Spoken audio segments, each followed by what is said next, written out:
Ndi nthawi ya nkhani zathu madzulo ano ndipo linga ndine Monica Chinyama Lipiya kopoyamba nayi mitu yake. Mtsogoleri wa dziko lino wakana kuyankhulapo pamene akuyendetsera boma potsatira kudzudzula kumene mipingo ya Katolika ndi CCP yachita posachedwapa. Unduna wa zaumoyo wati ntchito yopereka katemera wachiwiri wapoliyo ukuyenda bwino. Apolisi kuNengo amanga anthu awiri kuwaganizira kuti ndi amene anayambitsa zionetsero zomwe zinalipo ku Lilongwe Teachers Training College. Tsopano nazi nkhanizi Mwatsatanetsatane.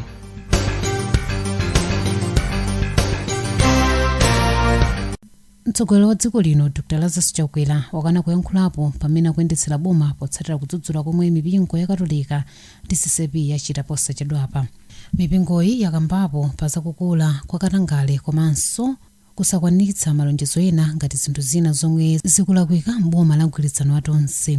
Koma Chakwera poyankha mafunso kwa Nkhani ku nyumba ya boma wati wamva zomwe mipingoyi yanena ndipo apanga zotheka kuti yakonze.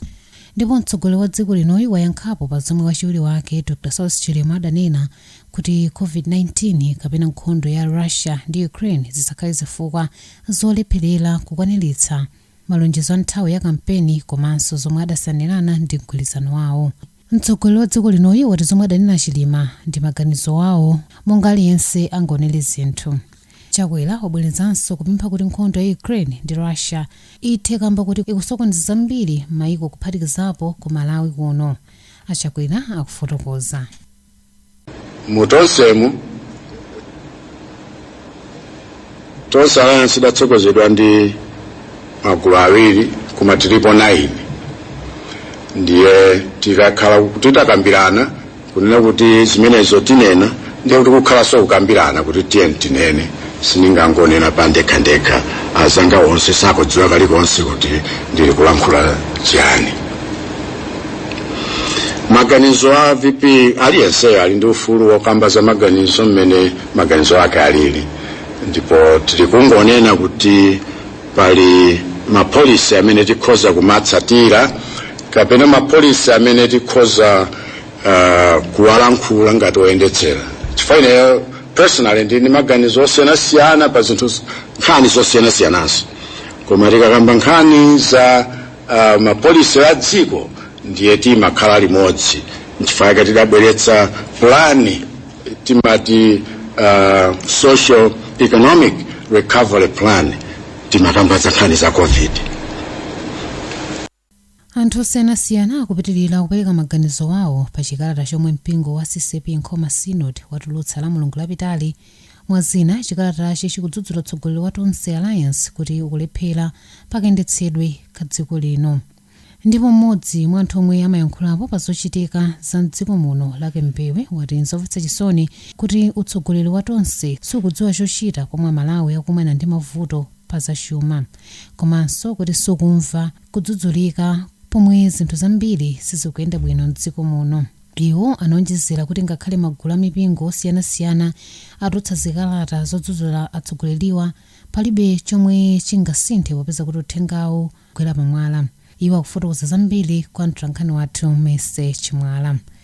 Sichachilendo sizodabwisa kunena kuti anzathu a mpingo wa CCP mu Synodi ya Nkhoma abwera poyera kudzudzula ndi kulangiza utsogoleri wa tonse Alliance komanso Dr.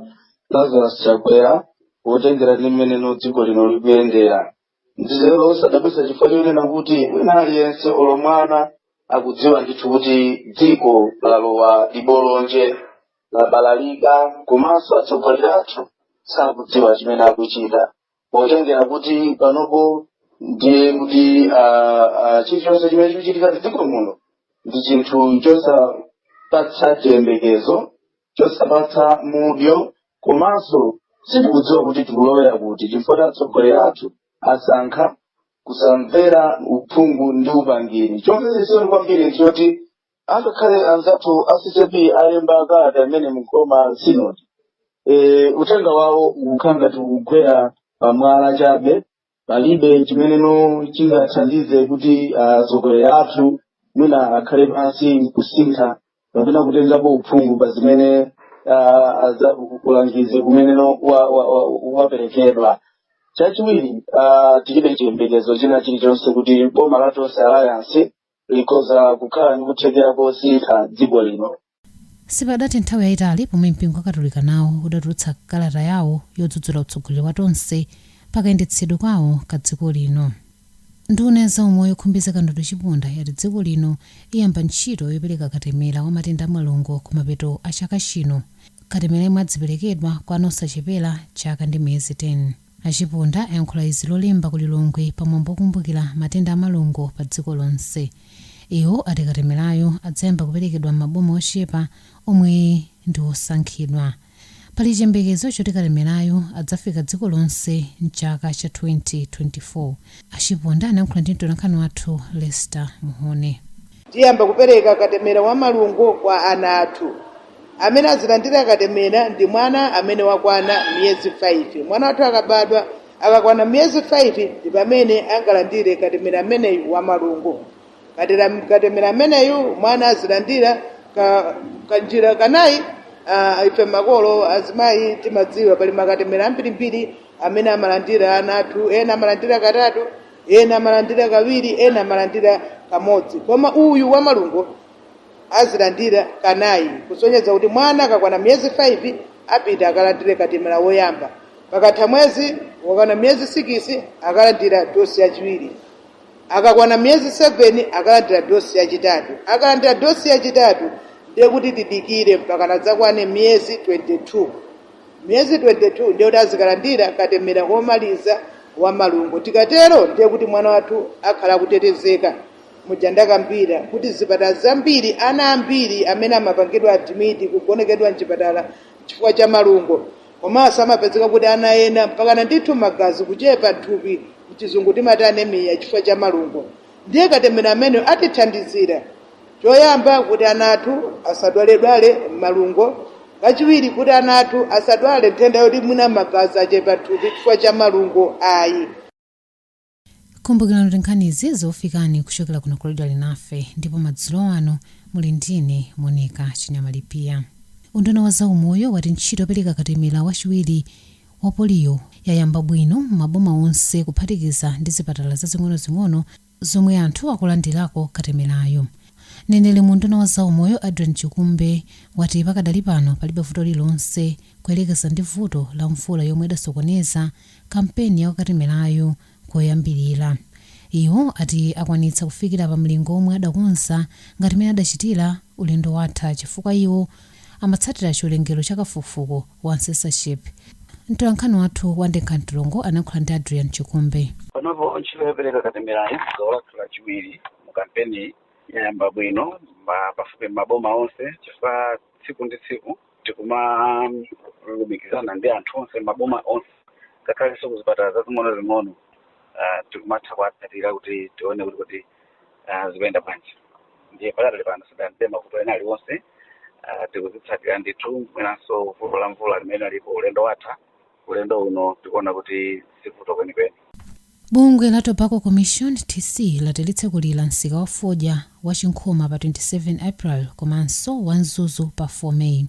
Telfolas Chigwenembe oyankhula bungwe la TC watiuza kuti ntchito yotumiza fodya misikayi yayamba lolemba pa 25 April. Achigwenembe atani chiyembekezo kuti alimi atumiza fodya ikhayo yomwe ndi osankhidwa bwino pofuna kuti akagulidwe pa mitengo yosachepera yomwe boma linakhazikitsa. Malonda a fodya akupitirirabe chaka chino ngakhale kuti alimi akudandaula ndi mitengo yomwe ogula akupereka. Mtolankhani wathu Lester Muhone anayankhula ndi Telfolas Chigwenembe. Ndizonadi kuti pamene tikupitiriza ndi malonda a fodya chaka chino pa 27 April tikhala tikutsekulira msika wa ku Chinkhoma ndipo msika wa ku Mzuzu tiwatsekulira pa 9 May. Nkhani yayikulu ndipo chofunika kwambiri nchonena kuti aliyense amene ali okhudzidwa pa ntchito imeneyi adafesidwa tidakambirana nawo ndipo aliyense adasonyeza kuti ndi okonzeka kuti achite mbali yawo monga aliyense akuyembekezerera. Choncho ife chiyembekezo chathu nchonena kuti ma stakeholders onse achita ntchito yawo kapena mbali yawo imene ikuyenera kukhalira. Ndipo tili chiyembekezo kuti poyamba alimi abweretsa fodya wawo ku misika imeneyi foja amene ati wasankhidwa bwino opanda zinthu zosokoneza zina zili zonse kuti choncho pasakakhale wina aliyense owunika ndi ngati nkhani ya mitengo. Komanso ndi chiyembekezo kuti kampani zogula foja zipitiriza kugula fojayo potsatira milingo kapena mitengo imene boma limakhazikitsa kuti foja isagulidwe kutsikira pa mtengo wakuti. Choncho pali chiyembekezo chakuti ndi chiyembekezo ndipo chitsimikizo kuti zonse ziyenda bwino. Apolisi ku Kanengo mu mzinda wa Lilongwe amanga anthu awiri poganizira kuti ndi amene anayambitsa zionetsero zomwe zinachitika ku Lilongwe Teachers Training College. Mneneri wa polisi ya Kanengo Esther Mkwanda ndi omwe atsimikiza za nkhaniyi ponena kuti mwa anthu awiriwa mmodzi ndi ophunzira wa pasukuluyi pamene munthu winayo ndi wamudzi yemwe anangolowerera mchigulugulu. Ophunzira pasukuluyi anachita zionetsero kamba kuti sanenedwe malansi awo a miyezi 6 zomwe akuganizira kuti akuluakulu a pasukuluyi anaziwononga. Mtolankhani wathu Lucy Nsambo anayankhula ndi Esther Mkwanda. Ndizoona kuti dzulo ophunzira apa Lilongwe Teachers Training College amapanga zionetsero potseka msewu umene umachokera ku Kanengo kupita ku area 25 ndi kuyatsa matayala moti msewu umene wanthu amakanika kudutsa. Pachifukwa chimenecho ife tinapita kumalo amene akakhazikitsa bata komanso muzochitika mkatikati mchipirikitimu tamangako anthu awiri ndipo anthu awiri amene wamodzi mwa iwo ndi ophunzira wapa college imeneyi pamene winayo ndi wamudzi amene anangolowerera nawo mu chigulu chimenechi. Ndi nkhani imeneyi tafikanso mapeto kwa nkhani zathu madzulo ano koma tisadasiyane na insomito yake.